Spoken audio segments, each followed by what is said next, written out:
What's up, peeps? Hope all is well. I'm going to check in real quick and then tell you the five books that changed my life and changed my outlook on life. But for the check-in wise, today was stretch day, so I went to a stretch class, and we have little balls that we have, and we kind of do our own like massage with our body weight. Pretty it hurts, but it's awesome. Stretches you out, stretches kind of the connective tissue, things like that. Overall wise, my brain, I'm just not feeling very well, but pushing through, trying to get there. And yeah, it's just another day. It's Sunday, the 4th of August. So these books have changed my life, made my mindset different, and I hope that if you read these or you listen to them, because they're audiobooks, if you listen to them, then they will change your outlook. And the reason I choose audiobooks versus just ordinary books wise is that it gives me time. So when I'm driving, I can listen to them. If I'm chilling, I can listen to them. All those things of which I can just kind of just do. So I like audiobooks a lot. If I didn't have audiobooks, then I wouldn't read that much. It's a blessing that I kind of get, and I can be able to get these. I read a lot of fantasy books, sci-fi stuff like that, but also I read a lot of self-help books. So I usually go one and one, or if I'm doing a series, I'll do multiple fantasy books or multiple self-help books, and then I switch over to I switch back and forth between them. Because it's my thing is that I get creativity from and ideas from the fantasy books.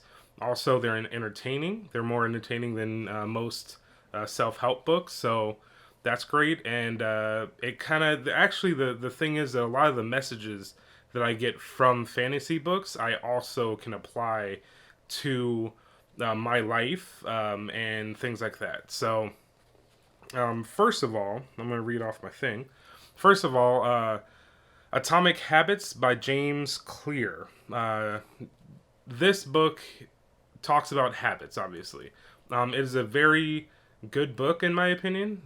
It doesn't tell you anything new about habits if you read other books about habits, but what it does is it changes the frame of it and helps you create habits from the atomic level, meaning that you go and you start habits super small and then build them up, and then do habit dominoes kind of. So when you do habit dominoes, it's like you do one thing, then you do another thing, you do another thing, another thing, and then you're doing a whole bunch of habits that you want to have. It talks about getting rid of bad habits also, making it a high cost of action. So meaning that if or if you're a smoker like I am, unfortunately, working on quitting, I make it so it's harder for me to get those things. I make it so if I want to do that habit, then I have to do a lot more than just, sitting here and lighting up. So I definitely suggest that book. It will, if you're looking to get rid of habits or you're looking to create habits, right? Because habits are about 40% of our behavior. That's what he says in the book. I haven't actually checked that. But it seems right? Every day is about 40%, habits are 40% of our behavior. So if you can master that 40%, then you can start mastering other things. And it's a very, very good book, and it puts a different light on everything. The second book, wise, is Crushing It by Gary Vee. Gary Vee, I love Gary Vee. I watch him a lot of times just to kind of get to watch. I watch people's things to kind of get their frame of mind. So I watch his YouTube channel a lot. I used to just binge watch his stuff and kind of just trying to soak in kind of that mindset wise. And it's kind of like using an online mentor. And I'll do a specific discussion about online mentors. But with this book, he goes through and he talks about how ordinary people can create businesses and things like that from doing what I'm doing now of talking to a camera, putting it up and everything like that. it's not very motivating, but it is motivating. It talks a lot about just getting your stuff kind of together, and getting the YouTube, or whatever, your Instagram, or Facebook or whatever. He talks and goes deep into what's best content for each of them. And he talks about a lot of different things in that book. I definitely suggest it if you're trying to become a social media influencer. I definitely suggest it because it kind of breaks down the format of what you should be doing on the different platforms, or best practices, I guess. Not that it breaks down the format. Like YouTube wise is a longer form, and it fits me better than kind of Instagram and things like that, right? So that's my thing. Can't Hurt Me by David Goggins. David Goggins is one of those people that you just ask, like, how, right? His mental fortitude is so strong, and I don't know how he does it, right? It's a very interesting thing. He went into the Air Force as a parajumper. He didn't get through school for that, but then he went to SEAL training. He went through SEAL training 3 times because of injuries, and he finally got him the last time. He became a Navy SEAL, deployed, came back, and he ran a 100-miler, just saying, "Oh, I'm gonna run this," and he did it. It's just his thing is just mental fortitude and how to kind of to cultivate that, and he's a master at cultivating that mental fortitude. He talks about just being uncomfortable a lot of the times, and that is how I'm becoming I'm a convert of being uncomfortable, right? And the thing is that stress is what grows us, and not comfort, right? If, like, being comfortable does not grow us as much as stress does. If you think about it, when you go work out, you have to put your body under stress. Then you gain muscle, and I think that has to do with the brain too. If you put your brain under stress, and it gains that ability to change and also to grow. And he talks about his thing, accountability mirror, and things like that. And it's just a great book overall. And if you just want to read somebody that it's just amazing. Like, his story is just amazing, and I definitely suggest reading it. Definitely suggest reading it. Last one, Man's Search for Meaning, by Viktor E. Frankl. This is a kind of a biography, autobiography about this man, Jewish man, that was put into concentration camps, and he found a way to accept it, and found a way to really change his perspective, so he's not living in hell in his brain. Obviously, being in a concentration camp as a Jewish person in Nazi Germany wise, or wherever that he was, I forgot where he was.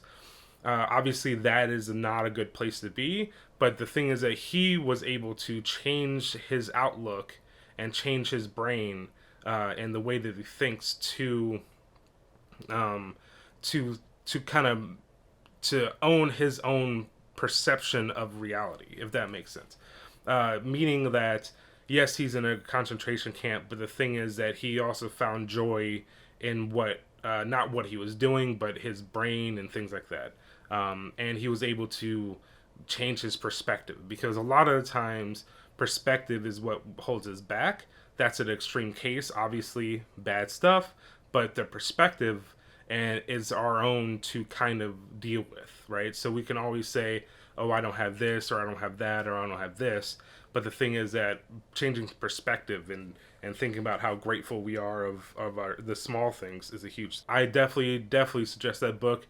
It helps. It's just like, how did this person go through this and come out on the other side of it? And just helps change perspective, and also makes me more grateful for what I have.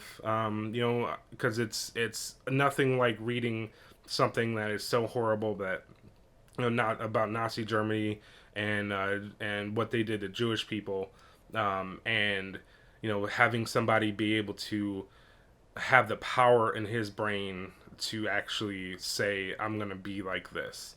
So those are my 5 suggestions. um, if you have questions, if you have comments, if you have suggestions, put them down below. I really appreciate you watching this, and I'm gonna do another one of these. I have a lot more books, but I want to kind of keep it smaller. But these are kind of the top that I've read recently that have changed my perspective and had me take that leap.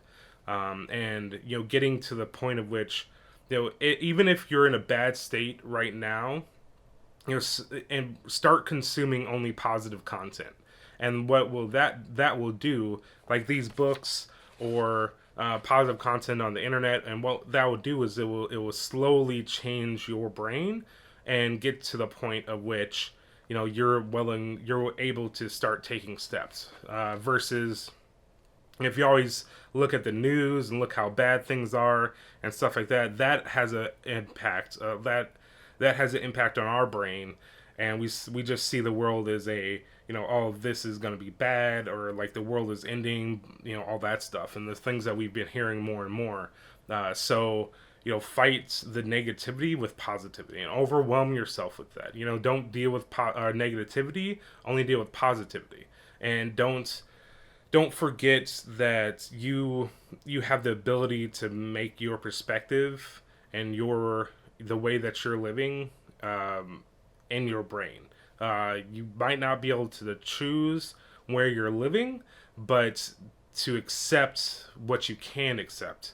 And overall wise, that's my entire thing right now, is that changing your brain and getting that mindset of somebody that is happy, and happiness is a choice and not just something that happens to you. You choose to be happy, and you choose to look at things. You choose to look at things in a good way versus a pessimistic way.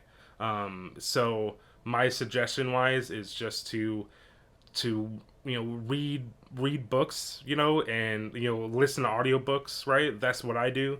If you read better, or you like, if reading is better, that's always great. I usually, from these books, a lot of it is kind of, I wouldn't say filler, but it's 20. I get about 20% of each book, and I'm like, okay, cool, that's the 20% core that I like, and then the rest of it is kind of here or there. So don't read a book and say, oh, they did all these things, and that's what I need to do. You have to kind of process it through your brain and do it the way. So you definitely suggest it. Read positive things, look at positive things, because just like our bodies, if we digest and we eat fast food all the time, or we eat bad food all the time, our bodies start going bad. And I'm a testament to that. Versus with our brain, if we always look at bad things, or we always look at things that are not positive, then you eventually will you start looking at the world in a different light. So those are my 5 suggestions. I really appreciate it. Like I said, if you have any comments, if you have any ideas about what books you've read that really changed your life, then put them down below. Like and subscribe, all that jazz. I really appreciate you coming and spending your time with me. I know how big of I know it's a investment, and I hope you see you spending your time on my channel as an investment. So thanks for watching, and have a good day.